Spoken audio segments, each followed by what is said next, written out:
Coucou mes amours et mes amoureux du droit, bonjour. Bon début de semaine à tous. Nous espérons que vous allez bien. Sinon, nous pensons que dès à présent, tout ira pour le mieux car nous nous retrouvons en famille. Nous tenons déjà à vous présenter nos excuses.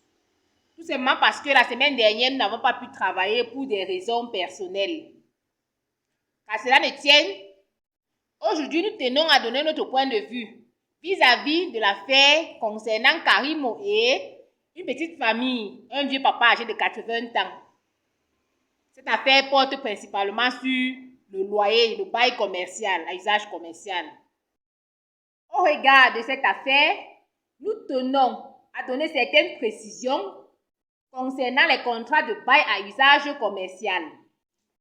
Parce que d'après cette affaire, il paraît que Karimo, c'est-à-dire Karine Mungwe, a eu à prendre à bail à usage commercial un local au lieu dit Bastos, un contrat qui a été signé pour une durée de 3 ans. Et qu'au cours de ce contrat, elle a eu à repayer ses loyers pendant la première année. Et des années qui suivent, cette dernière était insolvable vis-à-vis de son bailleur. Et du coup, ces derniers ont décidé de l'expulser, motif de ce qu'elle a carrément réfectionné la maison. De ces faits, on ressort donc de ces faits, nous tenons à préciser à tous mes amours que, premièrement,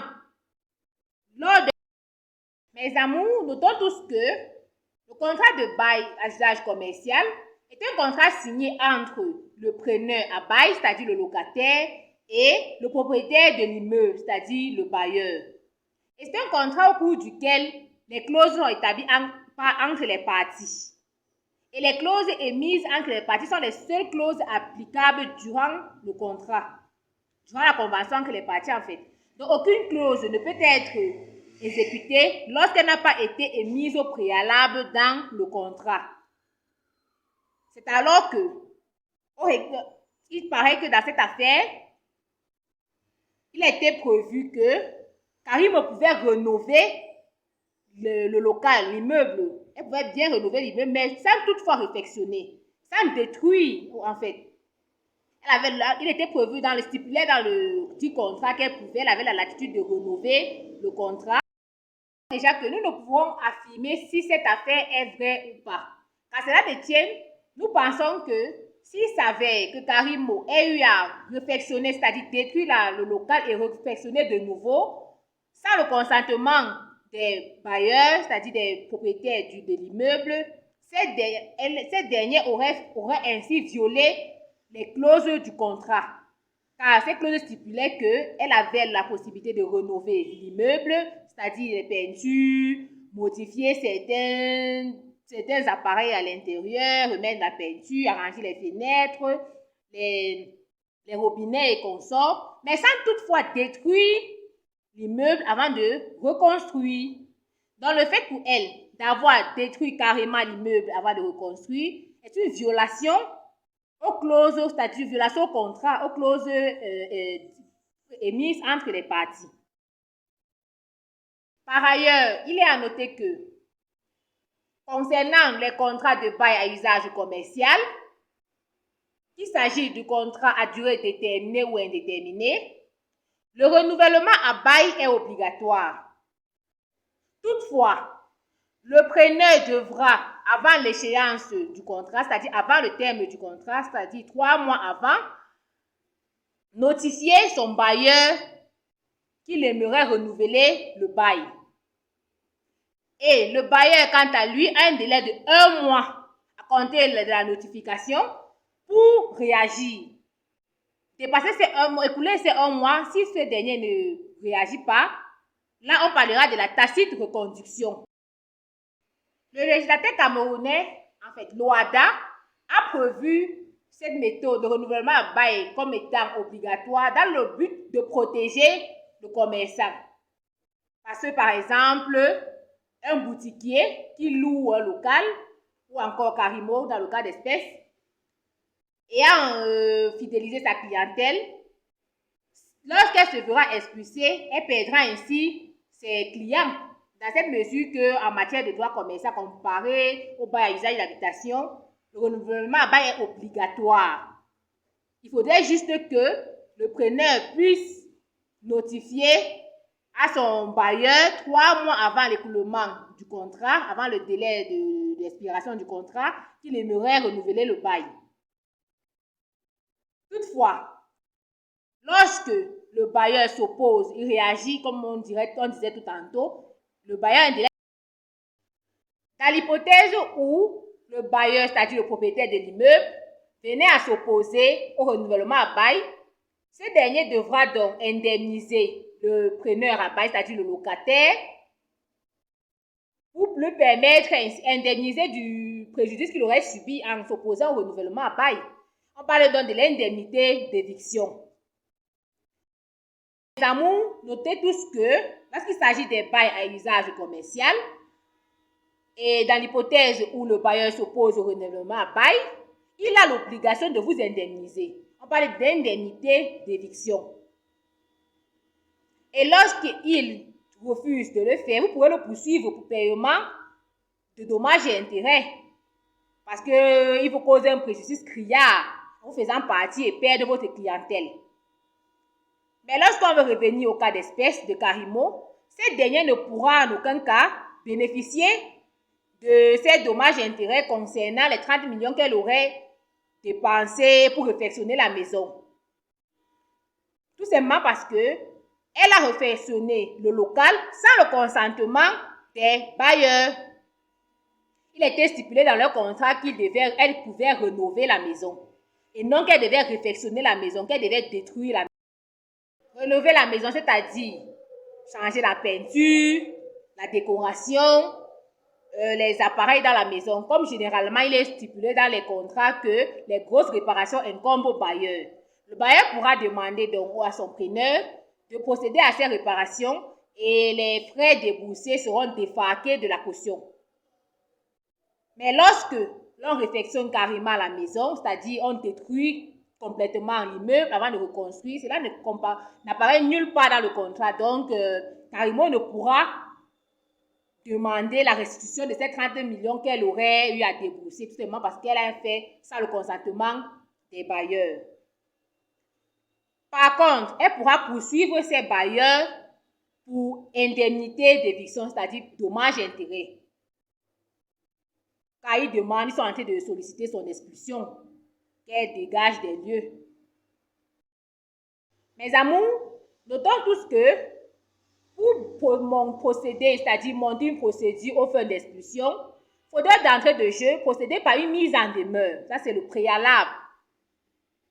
Par exemple, un préavis. Lorsqu'il s'agit des contrats à durée indéterminée, vous avez un délai de 6 mois pour notifier le preneur par préavis de libérer les lieux.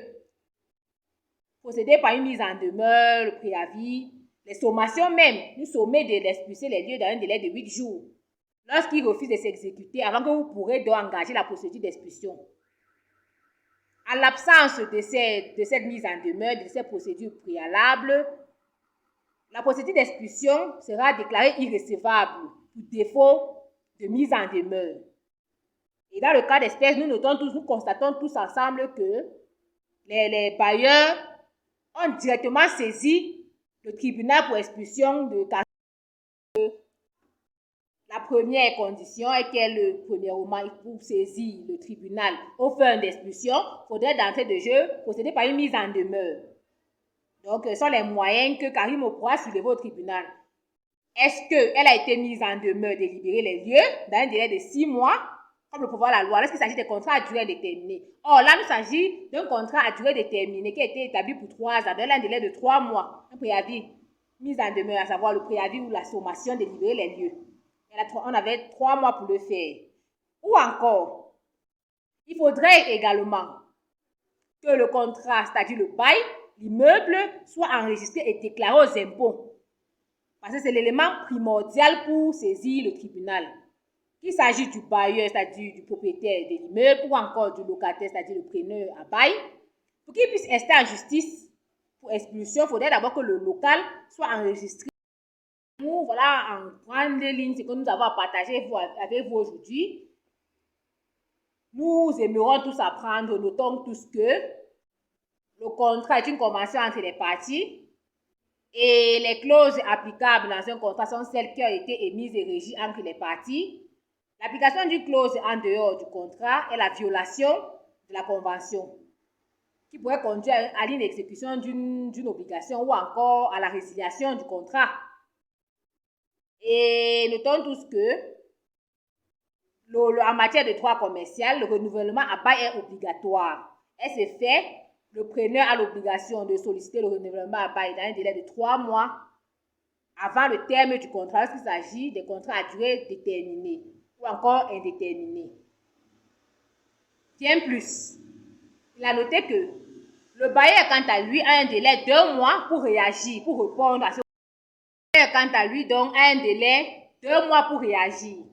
En cas de silence du bailleur, l'on conclut dans la tacite reconduction. Maintenant, mes amours, en cas de résiliation du bail, plus précisément des bails à durée indéterminée, le bailleur, c'est-à-dire le propriétaire de l'immeuble, a un délai de 6 mois pour notifier le preneur de la résiliation du bail, c'est-à-dire mettre fin au bail en fait. On dit résiliation pour dire en cas de pour mettre fin au contrat, la rupture du contrat de bail. En cas de résiliation, le bailleur a un délai de 6 mois pour notifier. Étant donné donc que le renouvellement à bail en matière de droit commercial obligatoire, cette résiliation du bail suscitera des paiements des dommages et intérêts. Généralement, en droit commercial, on parle des indemnités d'éviction.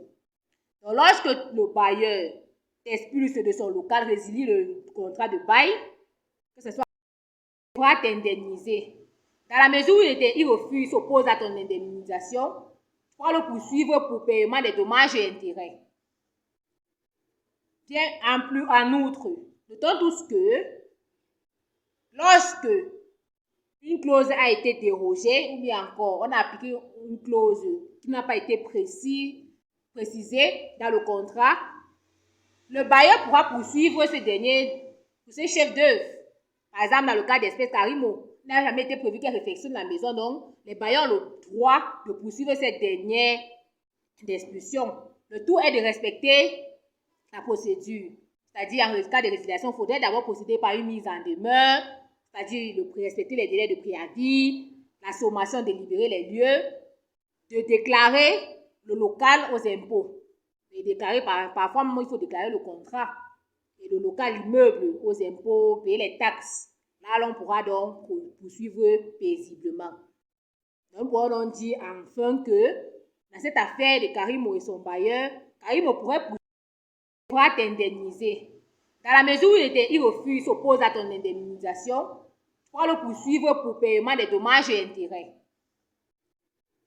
Bien, en outre, notons tous que lorsque une clause a été dérogée, ou bien encore, on a appliqué une clause qui n'a pas été précisée dans le contrat, le bailleur pourra poursuivre ce dernier pour ses chefs d'œuvre. Par exemple, dans le cas d'espèces Carimo, il n'a jamais été prévu qu'elle réfectionne la maison, donc les bailleurs ont le droit de poursuivre cette dernière d'expulsion. Le tout est de respecter la procédure. C'est-à-dire, en cas de résiliation, il faudrait d'abord procéder par une mise en demeure, c'est-à-dire de respecter les délais de préavis, la sommation de libérer les lieux, de déclarer le local aux impôts. Et déclarer parfois, il faut déclarer le contrat et le local, l'immeuble aux impôts, payer les taxes. Là, on pourra donc poursuivre paisiblement. Donc, on dit enfin que dans cette affaire de Karimo et son bailleur, Karimo pourrait poursuivre ses bailleurs uniquement pour paiement de dommages et intérêts, des indemnités d'éviction, et non pour qu'on puisse restituer ces 30 millions, car ses bailleurs n'ont jamais accepté, n'étaient pas d'accord. Elle l'a fait sans le consentement de ses bailleurs. Et les bailleurs, quant à eux, pourraient la poursuivre pour destruction de l'immeuble, expulsion, destruction de l'immeuble au pénal et expulsion au civil, en respectant les mesures, les voies préalables extraordinaires, extrajudiciaires prévues par la loi, de peur de voir leur procédure, de peur d'être déboutés de leur procédure, en fait, rejetés. Donc, mes amours, voilà ensemble ce que nous voulons partager avec vous. nous pensons avoir appris quelque chose de nouveau. Nous pensons avoir mieux édifié ces commerçants-là qui demandent à bailler des locaux. Comment ils pourront se comporter. Et nous vous prions donc pour ample information de lire les articles 75 et suivants de l'acte uniforme OHADA portant droit commercial général. Donc, nous pensons être mieux édifiés. Nous espérons que vous allez aimer. Portez-vous bien, passez une agréable journée. Et nous sommes ouverts pour vos questions, vos suggestions, vos préoccupations, vos points de vue. Notons tous que ça, c'est une famille. Chacun a la liberté de poser ses questions. C'est une page ouverte à tous. Portez-vous donc bien et à la prochaine pour de nouvelles vidéos. Ciao!